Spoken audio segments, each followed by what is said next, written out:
Hey listeners, welcome to Straight Wife Trans Life. I'm Lisa, and today I'm going to touch on a sensitive topic, the bathroom thing. The idea that transgender people shouldn't be allowed to use public restrooms. So, what inspired this episode is that Florida enacted the Safety in Private Spaces Act, which prohibits transgender people from using state-owned bathrooms that align with their gender identity, which truly is the opposite of safety or aligning for people who happen to be transgender. And this is verbatim from a short article in Advocate. I'll include the link, and it reads, "The measure has emboldened some citizens to monitor and confront those they suspect violating this law in various locations, including restaurants, gyms, and cinemas, where the law doesn't apply."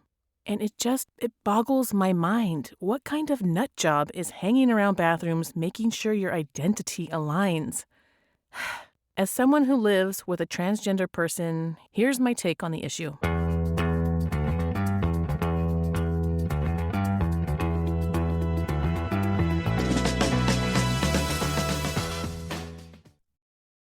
My spouse declined going to Texas on a business trip recently because she is transgender. She went on the same trip last year, but even after facial feminization surgery this past December, she's not comfortable enough to do it again. It wasn't that great of an experience. And I'll bring her back on the next episode to share more about that. But I had that on my mind on a recent road trip. Our 11-year-old son had spring break a few weeks ago, and my spouse was working, but I wanted to make sure our son had that feeling of getting an actual break. So I took him on an almost 6-hour road trip to visit friends we hadn't seen in a while. And I know it sounds like a lot, but he's great company. I make it fun with a playlist and snacks. So on the way there, we stopped for breakfast. And if you have kids, you know that you'll get that line when you're farther down the road of, "I didn't have to use the bathroom then." So I found a lone gas station off a smaller exit in a small town. And the bathroom didn't have a sink. They had set up a portable sink outside where you step on the rubber pump to make the water run.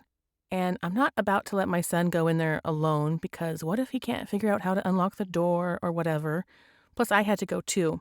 So we go in together. No big deal for us. We aren't looking at each other. We're just using the restroom, washing our hands, and then whoop, off we go. And of course, I always buy a drink or a snack to feel less guilty about using bathrooms at gas stations. Anyway. Same thing on the way back, but the gas station was in a more populated area, and the bathroom was inside the food mart section of the gas station. But I still went in with my son. And I thought, we are not in Florida, but at any of these stops where you don't know any of the people coming and going, if my spouse had been along or had taken our son without me, a situation where the transgender bathroom issue comes up could have happened. The big words used against a transgender person as an argument for not being able to access a restroom are pervert and predator, which I find ridiculous. Nobody questioned me or thought it was weird that I went into the same bathroom as my kid. How do you know that's my son? How do you know I'm not a pervert? Or how do you know I'm not transgender? What if it was my spouse there instead of me, and someone had stopped her and accused her of being a predator, or not the parent of this kid, or gross for just existing? This notion of transgender people wanting to attack people in restrooms is not what is happening. CNN has an article that I'll link about 3 myths that shaped the transgender bathroom debate. It's from 2017, but still very relevant. Reading this verbatim, anti-discrimination protections covering gender identity have been around for years, and there is no evidence they lead to attacks in public facilities. Which is no surprise to me because transgender people just want to feel safe when they use the bathroom, or go places, or live.